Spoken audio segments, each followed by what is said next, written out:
ஏஐக்கு நன்றி, ஏஐ நண்பர்களுக்கு நன்றி, நான் சார்ந்திருக்கும் சென்டருக்கு நன்றி. நிஜமாவே என்னோட பயணம் பண்ணி இப்படிதான் உங்களுக்கு நன்றி. நன்றினா என்னென்ன தெரியாத ஒரு மனிதன் நன்றி சொல்லணும்னா வாழ்க்கையே மாறிடுச்சு. மூத்த உறுப்பினர் ஒருத்தர் வந்து நன்றிங்க சொல்லு வாழ்க்கை மாறுதுன்னாரு. மனசில் என்னென்னமோ ஓடிச்சு, என்னடா நன்றி சொல்லுவாங்க அப்படின்னு நன்றின்னு எனக்கு நாட்டுத்தனமாக சொல்ல ஆரம்பித்தேன். இன்னைக்கு வாழ்க்கையில் எது எடுத்தாலும் நன்றி, எதுனாலும் நன்றி, நன்றி நன்றி நன்றி அப்படி போயிடுச்சு. வாழ்க்கையும் தரமாக மாறிடுச்சு. வாழ்க்கை தரமாக மாறிடுச்சு. ஒரு என்னையே பார்க்க முடியாத நபர் அப்படிப்பட்டனா. ஆமாம், என்னை நானே பார்க்க மாட்டேன், என்னைய நானே பார்க்க மாட்டேன். அப்படி உள்ள நபரை இறைவன் எப்படி உட்கார வச்சிருக்காரு, எப்படி உட்கார வச்சிருக்காரு, எப்படி நின்று பேச வச்சிருக்காரு, இந்த நிமிஷம் எப்படி பேச வச்சிருக்காரு. என்னை நானே பார்க்க மாட்டேங்களா? 24 மணி நேரம் அப்படியே ரொம்ப இது பெரிய இது மாதிரி போதையை போட்டு வந்து படுக்கிறது, ரோட்ல படுக்கிறது, இப்படி இருந்த நபரு இப்ப 24 மணி நேரம் வேலை பார்த்துக்கிட்டு அப்புறம் எப்படி இறைவன் இல்லைன்னு சொல்ல முடியும்? இறைவன் எப்படி இல்லைன்னு சொல்ல முடியும்? சொல்ற இறைவன் முட்டா போயிடானே. அந்த முட்டா பயில கூட முட்டா பயிர் சொல்றது கூட அசிங்கமா இருக்கு. ஏன்னா நானும்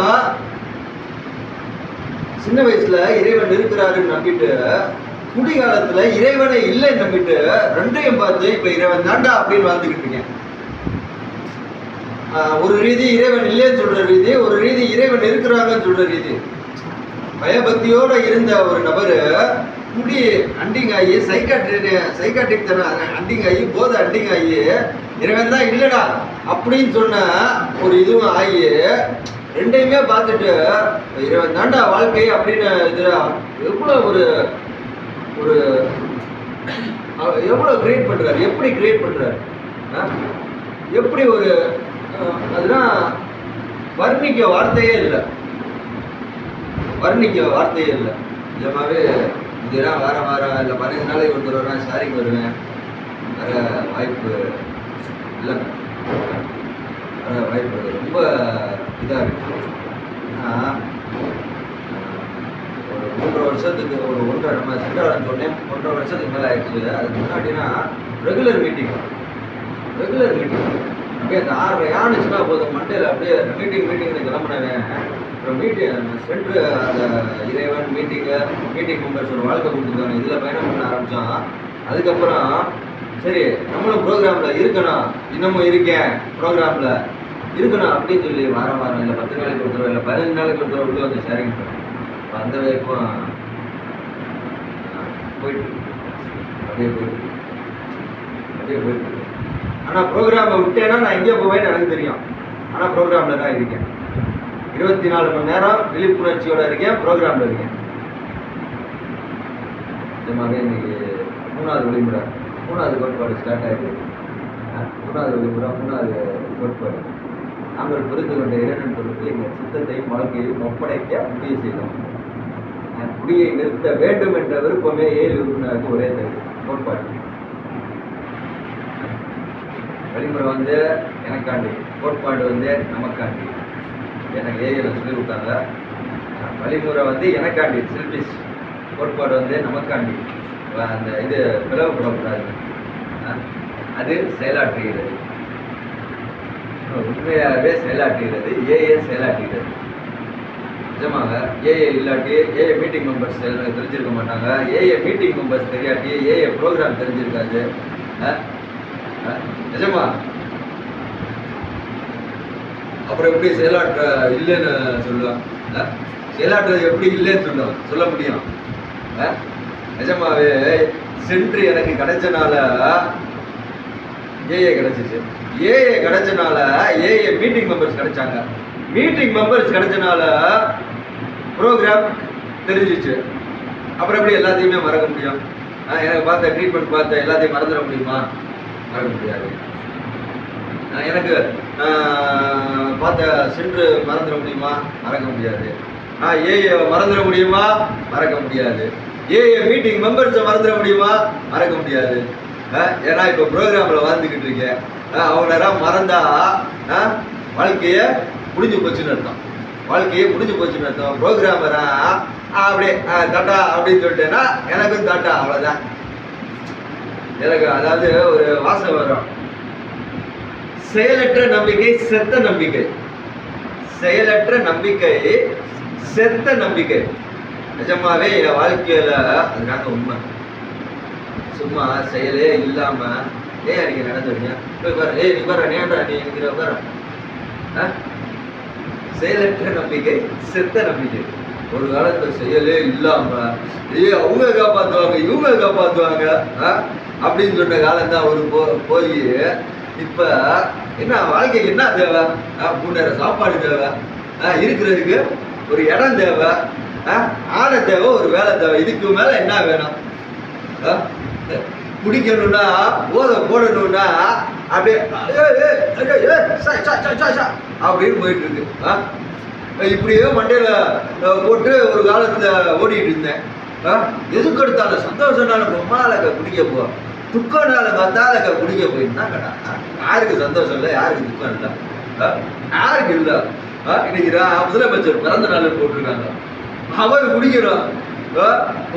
உலகத்துல எல்லாத்தையுமே தமிழ்நாட்டை தூக்கி வச்சுக்கிட்டு மண்டையில ஆத்திக்கிட்டு இருக்காரு, அவர் குடிக்கணும். பிரச்சனைனா சும்மா ஒரு வீடை ஹேண்டில் பண்ண தெரியாத, என்னையே ஹேண்டில் பண்ணாத தெரியாத ஒரு டாக் கூதி நான் போய் சந்தோஷம்னால துக்கம்னால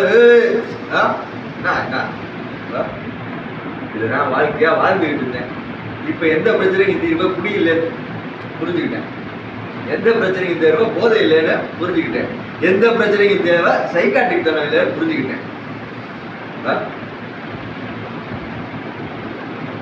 புரிஞ்சுக்கிட்டேன். வேற என்ன செய்ய முடியும்? வேற என்ன செய்ய முடியும்? இதுதான் சாத்தியம்.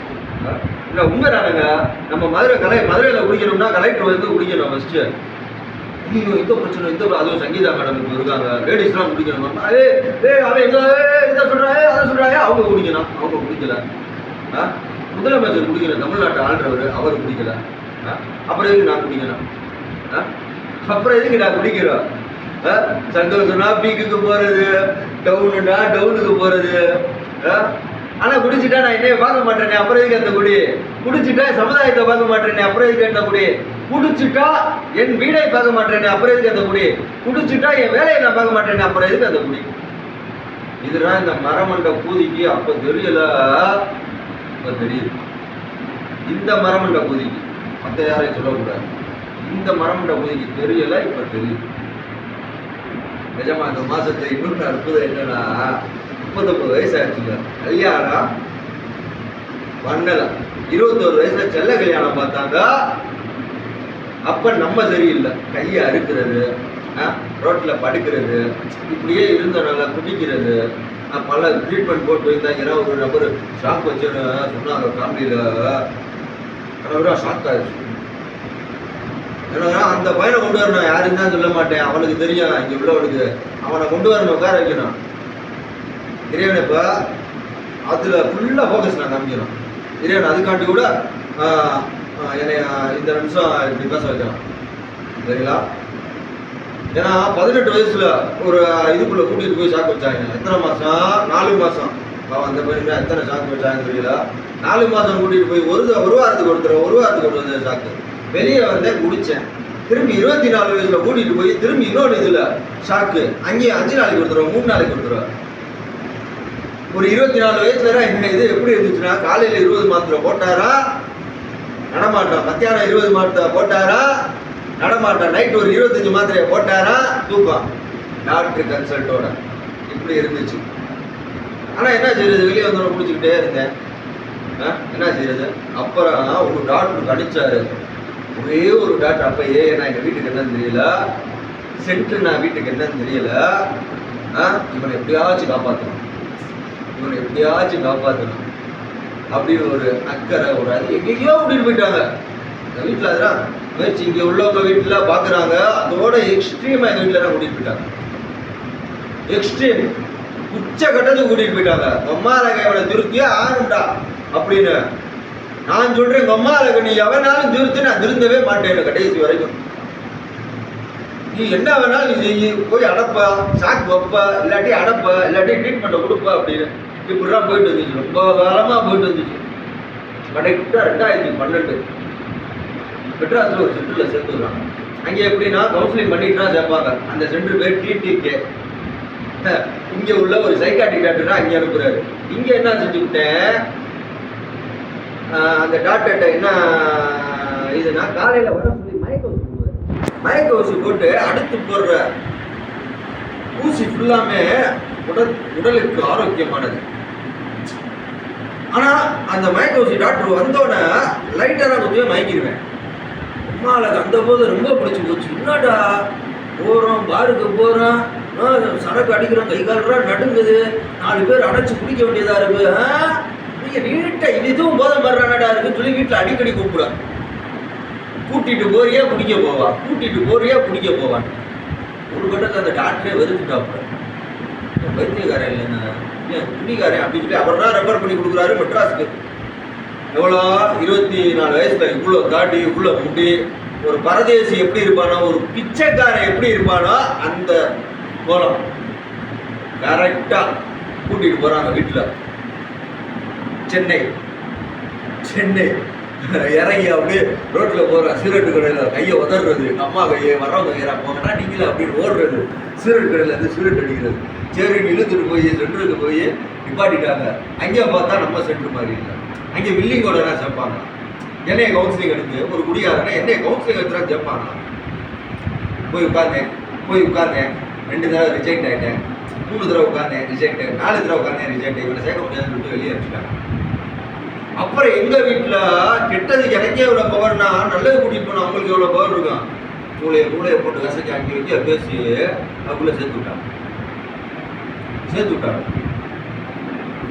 அதுக்குள்ளே ஏசிசின்னு ஒன்று இருக்குது, ஆப்ரிக்கார் சென்டர்னு. அது நம்மள மாதிரி இது டிடிகேலே அதுக்குள்ள குத்துற ஸ்டேஜுக்கு. ஆமாம் போகிறேன் ஃபுல்லாக என்னென்னமோ உட்காந்துருக்காங்க. அப்புறம் போகிறான் தெரியுது நம்மளுக்கு மேலே வந்துருக்காங்க. மால்தீவ்ஸ் பசங்களெல்லாம் கூட்டிட்டு வருவாங்க. எங்கள் போலீஸ்காரங்க சீஸ் பண்ணி வந்து அடப்பாங்க. ஆனால் ஸ்ட்ரிக்டாக இல்லை. காலையில் எழுந்திரிச்சோம் ஒரு பாக்ஸ் சிகரெட், அதுவும் நம்ம கேட்குற சிகரெட். அப்போ நம்ம கிங்ஸ்லாம் அடிச்சுக்கிட்டு இருந்தோம். கிங்ஸு ரொம்ப இதாக இருக்கும். வாத்தியாரா அந்த கேலி பண்ணுவாங்க, நம்மளும் சேர்ந்து கேலி பண்ணுறது இப்படிலாம் பண்ணோம். இந்த இதில் கூட ஒரு படம் போடுவீங்க, ஏதோ அறிவியல் அதில் ஒருத்தர் வருவார். அவர் அங்கே இருந்தார் நம்மளுக்கு டாக்டரா. கவுன்சிலிங் எல்லாமே அந்த படத்தில் உள்ளவங்க நம்மளுக்கு இருந்தாங்க. சரி நான் இங்கே ராங்க நிஜமா 1 மாதத்துலேயே வந்துட்டேன். 3 மாதம் இருக்க சொன்னாங்க, 1 மாதத்துலேயே வந்துட்டேன். மீட்டிங் அப்புறம் சொல்லி கொடுக்குறாங்க, எழுதி கொடுக்குறாங்க. போய் மீட்டிங்கில் உட்காடுறேன். 6 மாதம் போனேன். ஆனால் அவங்களுக்கு எனக்கு செட் ஆகாதுன்னு நானே நினச்சிக்கிட்டு வெளியே வந்துட்டேன். திரும்பி ராக் பாட்டம் 2017 மேலே வீட்டில் அடியாளுங்களை கூட்டிகிட்டு வந்து அடித்து துரத்தி விட்டாங்க. திரும்பி என் அண்ணன் ஒருத்தர் இருக்காப்புல, அவர் அப்படியே பிச்சை எடுத்துக்கிட்டீங்க ஒரே வருவா, அப்படியே ஒரே இன்னும் மறக்க முடியாது. அடித்து துரத்தி விட்டாங்க. ஒரு கோயிலில் போய் எங்கள் மாமா மட்டும் நிப்பாட்டுறாப்புல, கையில் 100 ரூபா வச்சுருக்காப்புல. சரி கூட்டிகிட்டு வர போகிறாரு அப்படின்னு நினச்சா, இன்னுமே வீட்டுக்கு வந்தீங்கன்னா தொலைச்சி விடுன்னு சொல்லி கிளப்பி விட்டாப்புல. 100 ரூபா சிகரெட்டு அடித்து ஒரே ரூபாங்க. படத்தில் வர்றது இல்லை, உண்மை. ஒரே ரூபா, ஒரே ஒரு காயின் 10 ரூபா இருக்குது. அப்போ இது இந்த உருவா கூத்து கரெக்டாக ரோசரி சர்ச்சு மீட்டிங், ஏற்கனவே மீட்டிங் போயிருக்கேன். அதெல்லாம் மறந்து போச்சு முதல்ல போட்டோன்னே. ஏன்னா 2012 2017 எல்லாமே மறந்து போச்சு. 1 ரூபா இருந்துச்சு. அந்த மீட்டிங்க்கு பக்கத்தில் ஒரு எண்ணெய் கடை இருக்குது, அங்கே இருந்து அடிக்கிறேன்.